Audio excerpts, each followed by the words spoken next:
ഒരാളോട് എപ്പോഴെങ്കിലും വല്ലാത്തൊരു ഭ്രാന്ത് തോന്നിയിട്ടുണ്ടോ? വേറൊരു ഇഷ്ടമല്ല ഉദ്ദേശിക്കുന്നത്.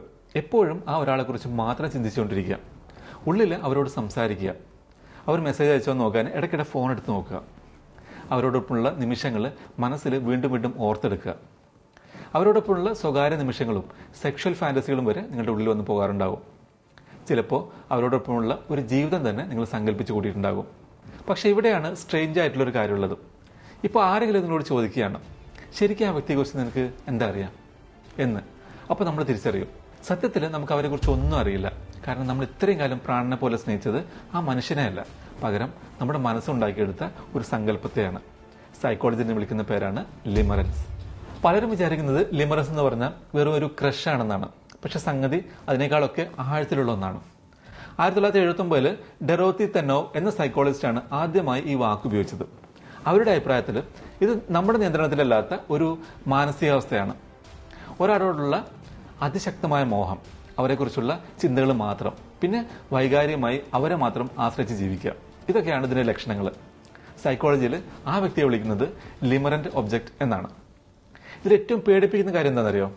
ഒരാൾ നിങ്ങളുടെ ലിമറന്റ് ഒബ്ജക്റ്റ് ആയിക്കഴിഞ്ഞാൽ നിങ്ങളുടെ തലച്ചോറ് ഒരു ലഹരിക്ക് അടിമപ്പെട്ട പോലെയാണ് പെരുമാറുന്നത്. അതായത് ഡ്രഗ്സ് ഉപയോഗിക്കുന്ന ഒരാളുടെ അവസ്ഥയ്ക്ക് തുല്യം. നമ്മൾ പലരും ഈ അവസ്ഥയിലൂടെ കടന്നു പോകുന്നുണ്ട്, പക്ഷെ നമ്മളത് അറിയുന്നില്ല എന്ന് മാത്രം. ഈ വീഡിയോ അവസാനം വരെ കാണുക. ചിലപ്പോൾ നിങ്ങൾക്ക് ആ വ്യക്തിയോട് തോന്നുന്നത് ലിമറൻസ് ആണെങ്കിലോ, അതോ ഇനി യഥാർത്ഥ പ്രണയമാണോ? എങ്ങനെയാണ് ഈ ലിമറൻസ് തുടങ്ങുന്നതെന്ന് അറിയോ? മിക്കവാറും അതൊരു വലിയ സംഭവമായിട്ടൊന്നും ആയിരിക്കില്ല തുടങ്ങുക. നിങ്ങളൊരാളെ പരിചയപ്പെടുന്നു, ചിലപ്പോൾ വെറുതെ ഒന്ന് സംസാരിക്കുന്നു, അത്രയേ ഉള്ളൂ. പക്ഷേ അവരിലെ എന്തോ ഒന്ന് നിങ്ങളുടെ ഹൃദയത്തിലൊന്ന് കൊളുത്തും. അത് അവരുടെ ചിരിയാവാം, കണ്ണുകളാവാം, സംസാരിക്കുന്ന രീതിയാവാം, അല്ലെങ്കിൽ അവർ കാണിച്ച ചെറിയൊരു കരുതലാവാം. അത്രയേ വേണ്ടൂ. പെട്ടെന്ന് തന്നെ നിങ്ങളുടെ തലച്ചോറ് അവർക്ക് ചുറ്റും ഒരു കഥ നെയ്യാൻ തുടങ്ങും. അവർ നിങ്ങളെക്കുറിച്ച് എന്ത് വിചാരിക്കുന്നുണ്ടാവും? അവർക്ക് നിങ്ങളോട് ഇഷ്ടം തോന്നുമായിരിക്കുമോ? അവർ നിങ്ങളെ പ്രണയിച്ച ജീവിതം എത്ര മനോഹരമായിരിക്കും, ലൈഫ് സെറ്റാവും. ഇങ്ങനെയൊക്കെ ചിന്തിച്ച് സാവധാനം നിങ്ങളുടെ സങ്കല്പത്തിലുള്ള ആ രൂപത്തിന് നേരിട്ടുള്ള വ്യക്തിയേക്കാൾ ശക്തി കൂടും. ചുരുക്കത്തിൽ മുന്നിൽ നിൽക്കുന്ന മനുഷ്യനേക്കാൾ വലിയ ഒരാളായി നിങ്ങളുടെ തലക്കകത്തുള്ള ആ സങ്കല്പം മാറും. ലിമറൻസിന്റെ ഏറ്റവും വലിയ ലക്ഷണം എന്താണെന്നറിയോ? Intrusive thoughts. അതായത് നമ്മൾ ഒട്ടും ആഗ്രഹിക്കാതെ തന്നെ ഒരാൾ നമ്മുടെ ചിന്തകളിലേക്ക് ഇടിച്ചു കയറി വരിക. നിങ്ങൾ ജോലിയിലായിരിക്കും, അല്ലെങ്കിൽ വണ്ടി ഓടിക്കുകയായിരിക്കും, അതല്ലെങ്കിൽ സമാധാനമായിട്ട് ഒന്ന് ഉറങ്ങാൻ നോക്കുകയായിരിക്കും. പെട്ടെന്നായിരിക്കും യാതൊരു ബന്ധവുമില്ലാതെ ഈ ഒരാൾ നിങ്ങളുടെ ഓർമ്മകളിലേക്ക് വരുന്നത്. പിന്നെ അവിടെ നിർത്താൻ പറ്റില്ല. അവരെ പറ്റിയുള്ള ചിന്തകൾ ഇങ്ങനെ കാട് കയറി പോയിക്കൊണ്ടിരിക്കും. അവരയക്കാൻ ചാൻസ് ഉള്ള മെസ്സേജുകൾ നമ്മൾ സങ്കല്പിക്കും. പണ്ട് അവരോട് സംസാരിച്ച കാര്യങ്ങൾ വെറുതെ ഓർത്തെടുക്കും. ഇനി അവരോട് പറയാൻ പോകുന്ന കാര്യങ്ങൾ വരെ നമ്മുടെ മനസ്സ് പ്ലാൻ ചെയ്യും. സത്യം പറഞ്ഞാൽ ചിലപ്പോഴൊക്കെ ഇത് നമ്മുടെ ഡെയിലി ലൈഫിനെ തന്നെ ബാധിച്ചു തുടങ്ങും. അതുകൊണ്ടാണ് സൈക്കോളജിസ്റ്റുകൾ പറയുന്നത് ലിമറൻസ് എന്ന് പറയുന്നത് വെറൊരു ഇഷ്ടമല്ല, മറിച്ച് അതൊരു തരം എന്താണ് പറയുക, മെൻ്റൽ ഫിക്സേഷൻ ആണെന്ന്. അതായത് നമ്മുടെ മനസ്സ് ഒരാളിൽ പോയി ലോക്കായി പോകുന്ന അവസ്ഥ. ലിമറൻസിൻ്റെ മറ്റൊരു കുഴപ്പം എന്താണെന്നറിയോ? ഇതൊരുമാതിരി ഇമോഷണൽ റോളർ കോസ്റ്റർ പോലെയാണ്. നമ്മുടെ മൂഡ് എപ്പോഴാണ് മാറുന്നതെന്ന് നമുക്ക് പോലും അറിയില്ല. അവർ നിങ്ങളൊന്ന് മൈൻഡ് ചെയ്തെന്ന് വിചാരിക്കുക, അല്ലെങ്കിൽ നിങ്ങളൊന്ന് ചിരിച്ചെന്ന് വിചാരിക്കുക, നിങ്ങളോടൊന്ന് ചിരിച്ചെന്ന് വിചാരിക്കുക. അത് നിങ്ങൾ ലോകം കീഴടക്കിയ സന്തോഷത്തിലായിരിക്കും. അവർ നിങ്ങളുടെ ഒരു മെസ്സേജിന് മറുപടി തന്നാൽ മതി, ആ ദിവസം ഫുള്ള് നിങ്ങൾ ഹാപ്പിയാണ്. വേറെ എന്ത് ടെൻഷൻ ഉണ്ടെങ്കിലും അതൊന്നും നിങ്ങളെ ബാധിക്കില്ല. പക്ഷെ അവർ നിങ്ങളൊന്ന് മൈൻഡ് ചെയ്തില്ലെങ്കിലോ, അല്ലെങ്കിൽ സംസാരിക്കുമ്പോൾ ഒരു അകൽച്ച കാണിച്ചാലോ, അതുമല്ലെങ്കിൽ നിങ്ങൾ അയച്ച ആ മെസ്സേജ് സീൻ ചെയ്തിട്ട് റിപ്ലൈ തന്നില്ലെങ്കിലോ, അപ്പം തന്നെ തീർന്നു. നിങ്ങളുടെ സമാധാനം അങ്ങ് താഴെ പോകും. വലിയൊരു സന്തോഷത്തിൽ നിന്ന് വല്ലാത്തൊരു സങ്കടത്തിലേക്ക് വീഴാൻ വെറും മിനിറ്റുകൾ മതി. ചുരുക്കത്തിൽ നിങ്ങളുടെ സന്തോഷത്തിൻ്റെ റിമോട്ട് കൺട്രോൾ വേറെ ആളുടെ കയ്യിലായി പോകും. അവരുടെ ഓരോ പെരുമാറ്റത്തിനനുസരിച്ചായിരിക്കും നിങ്ങളുടെ ഒരു ദിവസം നല്ലതാണോ മോശമാണോ എന്ന് തീരുമാനിക്കുന്നത്. ഇതാണ് ലിമറൻസിനെ ഇത്രയും പവർഫുള്ളും അതേസമയം നമ്മളെ ശരിക്കും തളർത്തി കളയുന്നതുമായ ഒന്നാക്കി മാറ്റുന്നത്. ലിമറൻസിൻ്റെ മറ്റൊരു പ്രധാന പ്രത്യേകതയാണ് സൈക്കോളജിയിൽ ക്രിസ്റ്റലൈസേഷൻ എന്ന് വിളിക്കുന്ന ആ ഒരവസ്ഥ. ലളിതമായി പറഞ്ഞാൽ നമ്മൾ ഇഷ്ടപ്പെടുന്ന ആളെ നമ്മുടെ മനസ്സുകൊണ്ട് ഒരു വല്ലാത്ത ഉയരത്തിൽ പ്രതിഷ്ഠിക്കുന്ന രീതിയാണിത്. നമ്മൾ അവരെ ഒരു പ്രത്യേക കണ്ണിലൂടെ നോക്കി തുടങ്ങും.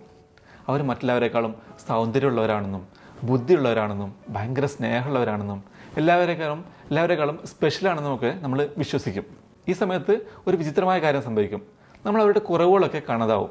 അവർക്ക് എന്തെങ്കിലും ദോഷമുണ്ടെങ്കിൽ പോലും നമ്മുടെ മനസ്സതൊക്കെ ഫിൽറ്റർ ഔട്ട് ചെയ്യും, അരിച്ചു മാറ്റും. പകരം നമ്മുടെ സങ്കല്പത്തിന് അനുയോജ്യമായ കാര്യങ്ങൾ മാത്രമേ നമ്മൾ കാണുകയുള്ളൂ. പതിയെ ആ ഒറിജിനൽ മനുഷ്യൻ നമ്മുടെ കണ്ണിൽ നിന്ന് അപ്രത്യക്ഷമാകും. പകരം നമ്മുടെ മനസ്സുണ്ടാക്കിയെടുത്ത ആ ഒരു പെർഫെക്റ്റ് രൂപമായിരിക്കും നമ്മുടെ ലോകം. സത്യം പറഞ്ഞാൽ നമ്മൾ പ്രണയിക്കുന്നത് ആ മനുഷ്യനെയല്ല, നമ്മുടെ തലക്കകത്തുള്ള ആ പെർഫെക്റ്റ് രൂപത്തെയാണ്. സത്യത്തിൽ എന്തുകൊണ്ടാണ് ഈ ലിമറൻസ് ഇത്രയും വഷളാകുന്നതെന്നറിയോ? ഇതിൻ്റെ പിന്നിലൊരു രസകരമായ കാര്യമുണ്ട്. ബന്ധങ്ങളിൽ ഒരു വ്യക്തത ഇല്ലാതെ ഇരിക്കുമ്പോഴാണ് ഈ അവസ്ഥ ശരിക്കും ആളിപ്പടരുന്നത്. ഇപ്പോൾ ഒരാൾ നിങ്ങൾ ഒറ്റയടിക്ക് അങ്ങ് വേണ്ടെന്ന് വെച്ചെന്ന് വിചാരിക്കാം, അല്ലെങ്കിൽ റിജക്റ്റ് ചെയ്തെന്ന് വിചാരിക്കാം. ആ ടൈമിൽ സങ്കടം വരുമെങ്കിലും സാവധാനം ആ ചിന്തകൾ മാഞ്ഞു പോകും, നമ്മുടെ മനസ്സിൽ നിന്ന് മാഞ്ഞു പോകും. ഇനി അവർക്ക് നിങ്ങളെ ഇഷ്ടമാണെന്ന് പറഞ്ഞാലും ഈ ഒരു അവസ്ഥ കുറയും, ഈ പരിഭ്രമം കുറയും. പക്ഷേ ഇതിനിടയിലുള്ളൊരു അവസ്ഥ ഉണ്ടല്ലോ, അൺസർട്ടനിറ്റി, അതാണ് ഏറ്റവും അപകടം. അവർക്ക് നിങ്ങളുടെ ഇഷ്ടമുണ്ടോ ഇല്ലയോ എന്ന് നിങ്ങൾക്ക് ഒരു നിശ്ചയം ഉണ്ടാവില്ല, ഒരു ഐഡിയ ഉണ്ടാവില്ല. ചിലപ്പോൾ അവർ ഭയങ്കര സ്നേഹം കാണിക്കും, അടുത്ത നിമിഷം അവർ മൈൻഡ് പോലും ചെയ്യില്ല. ഈ ഒരു കൺഫ്യൂഷനാണ് നിങ്ങളുടെ ഉള്ളിലെ ഈ അവസ്ഥയെ ആളി കത്തിക്കുന്നത്. കാരണം ഈ രഹസ്യം എങ്ങനെയെങ്കിലും ഒന്ന് കണ്ടുപിടിക്കാൻ വേണ്ടി നിങ്ങളുടെ തലച്ചോറ് സദാസമയം ഓടിക്കൊണ്ടിരിക്കും. ഒരു സസ്പെൻസ് സിനിമ കാണുന്ന ഫീലായിരിക്കും അപ്പോൾ നിങ്ങളുടെ മനസ്സിന്. പലരും ലിമറൻസിനെ വെറും ഒരു ശാരീരിക ആകർഷണം മാത്രമായിട്ടാണ് കാണുന്നത്. പക്ഷേ സംഗതി അതല്ല. ലിമറൻസിലൂടെ കടന്നു പോകുന്ന ഒരാൾക്ക് ആ വ്യക്തിയെക്കുറിച്ച് വല്ലാത്ത സെക്ഷൽ ഫാൻറ്റസികൾ ഉണ്ടാകാൻ സാധ്യതയുണ്ട്. അവരോട് അടുത്ത് നിൽക്കുന്നതായും ഇൻറ്റിമേറ്റ് ആകുന്നതുമായൊക്കെ നിങ്ങൾ സങ്കല്പിക്കും. പക്ഷേ ഇവിടെ ഒരു കാര്യമുണ്ട്, ഈ ചിന്തകൾ വെറും ഒരു ശാരീരിക സുഖത്തിന് വേണ്ടിയുള്ളത് മാത്രമായിരിക്കില്ല, മറിച്ച് ആ വ്യക്തി നിങ്ങൾ ആഗ്രഹിക്കുന്നു എന്നൊരു തോന്നലുണ്ടാക്കാൻ വേണ്ടിയുള്ളതാണ്. അവർ നിങ്ങളെ തിരഞ്ഞെടുക്കുന്നു, അവർക്ക് നിങ്ങളെ വേണം, ഈ ഒരു ഉറപ്പ് കിട്ടാനാണ് നിങ്ങളുടെ മനസ്സ് ഇത്തരം സങ്കല്പങ്ങൾ ഉണ്ടാക്കുന്നത്. ചിലപ്പോൾ ആ സങ്കല്പത്തിന് ഒറിജിനൽ ജീവിതത്തേക്കാൾ ഭംഗി കൂടും. അതുകൊണ്ടാണ് ലിമറൻസിലൂടെ കടന്നു പോകുന്നവർ ആ വ്യക്തിയുടെ മുന്നിൽ നേരിട്ടെത്തുമ്പോൾ ഒരുതരം ഡിസ്കണക്ഷൻ അല്ലെങ്കിൽ ഡിസ്കണക്റ്റഡ് ആയിട്ട് ഫീൽ ചെയ്യുന്നത്. കാരണം നിങ്ങളുടെ തലക്കകത്തുള്ള ആ രൂപത്തിന് മുന്നിൽ നിൽക്കുന്ന ഒറിജിനൽ ആളേക്കാൾ പവർ കൂടുതലായിരിക്കും. നമ്മൾക്ക് ഒരാളോട് തോന്നുന്ന ഈ ഒരു വല്ലാത്ത ഭ്രാന്തും അല്ലെങ്കിൽ തോന്നലും സത്യത്തിൽ ആ വ്യക്തി കാരണമല്ല, അത് നമ്മുടെ ഉള്ളിലെ ചില ആഗ്രഹങ്ങൾ കാരണമാണ്. നമ്മൾ മറ്റൊരാളാൽ ചൂസ് ചെയ്യപ്പെടണം എന്ന് നമ്മൾ ആഗ്രഹിക്കുന്നുണ്ടാവാം. ആരെങ്കിലും നമ്മളെ സ്നേഹിക്കണമെന്നോ പ്രശംസിക്കണമെന്നോ നമ്മളെ ശരിയായ വഴിക്ക് നയിക്കണമെന്നോ ഒക്കെ നമ്മുടെ ഉള്ളിൽ കൊതിക്കുന്നുണ്ടാവും. അല്ലെങ്കിൽ നമ്മളും സ്നേഹിക്കപ്പെടാൻ യോഗ്യരാണെന്ന് ഒരാളോട് തെളിയിക്കാൻ നമ്മൾ ശ്രമിക്കുകയാവാം. അതുകൊണ്ട് ആ ഒരു ഫീൽ കിട്ടാൻ വേണ്ടി നമ്മുടെ മനസ്സ് തന്നെ ഒരു കഥാപാത്രത്തെ അങ്ങ് ഉണ്ടാക്കിയെടുക്കുകയാണ്. ആ വ്യക്തി നേരിട്ട് വന്ന് അങ്ങനെയൊന്നും പ്രോമിസ് ചെയ്തിട്ടില്ലെങ്കിലും നമ്മുടെ മനസ്സ് അവരെ കൊണ്ട് അതൊക്കെ ചെയ്യിക്കും. ചുരുക്കത്തിൽ നിങ്ങളുടെ ഉള്ളിലെ ഒരു ശൂന്യത നികത്താൻ വേണ്ടി നിങ്ങളുടെ തലച്ചോറ് കളിക്കുന്നൊരു കളിയാണിത്. സത്യത്തിൽ ഒരു റിയൽ കണക്ഷൻ അല്ലെങ്കിൽ ഒറിജിനൽ പ്രണയം ഇതിൽ നിന്നൊക്കെ ഒരുപാട് വ്യത്യസ്തമാണ്. യഥാർത്ഥ സ്നേഹം സംഭവിക്കുന്നത് നമ്മുടെ സങ്കല്പത്തിലല്ല, ഈ ഭൂമിയിലാണ്. അവിടെ കുറവുകളുള്ള രണ്ട് സാധാരണ മനുഷ്യരുണ്ടാകും. അവർ പരസ്പരം ആ കുറവുകളോടെ തന്നെ കാണുന്നു, അത് അംഗീകരിക്കുന്നു, എന്നിട്ടും ഒന്നിച്ച് നിൽക്കാൻ തീരുമാനിക്കുന്നു. പക്ഷേ ഈ ലിമറൻസ് ഉണ്ടല്ലോ, അത് വെറും സങ്കല്പത്തിലാണ് ജീവിക്കുന്നത്. സങ്കല്പിക്കാൻ വലിയ സുഖമാണ്, കാരണം നിങ്ങളുടെ തലക്കകത്ത് ആരും നിങ്ങളെ ശരിക്കും റിജക്റ്റ് ചെയ്യില്ലല്ലോ, നമുക്ക് എന്ത് വേണേൽ ചിന്തിക്കാമല്ലോ.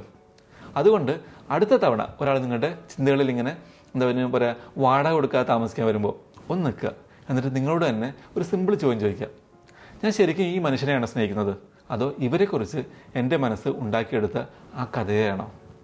കാരണം ആ ഒരു വ്യത്യാസം നിങ്ങൾ തിരിച്ചറിഞ്ഞു കഴിഞ്ഞാൽ പ്രണയത്തെക്കുറിച്ചുള്ള നിങ്ങളുടെ മൊത്തം കാഴ്ചപ്പാട് അതിന് മാറിപ്പോകും. അപ്പോൾ വീഡിയോ ഇഷ്ടപ്പെട്ടെങ്കിൽ മറക്കാതെ ലൈക്ക് ചെയ്യുക, എന്നാലേ വീഡിയോ മറ്റുള്ളവരും കൂടി എത്തും. നിങ്ങളുടെ മനസ്സിലുണ്ട് അങ്ങനെ വാടക തരാതെ താമസിക്കുന്ന ഒരാൾ, അല്ലെങ്കിൽ ഈ വീഡിയോ കേട്ടപ്പോൾ നിങ്ങളുടെ മനസ്സിൽ ആ വ്യക്തിയുടെ മുഖം ഓർമ്മ വന്നോ? ഉണ്ടെങ്കിൽ താഴെ യെസ് എന്ന് കമൻറ്റ് ചെയ്യുക. നിങ്ങളുടെ അഭിപ്രായങ്ങൾ പറയുക. ഈ വീഡിയോ കേൾക്കണമെന്ന് നിങ്ങൾ ആഗ്രഹിക്കുന്ന ആ വ്യക്തിയുമായി ഈ വീഡിയോ ഷെയർ ചെയ്യുക. ചാനൽ ഇതുവരെ സബ്സ്ക്രൈബ് ചെയ്തിട്ടില്ലെങ്കിൽ ചെയ്യുക. അപ്പോൾ അടുത്ത വീഡിയോയിൽ കാണാം. Thanks for watching.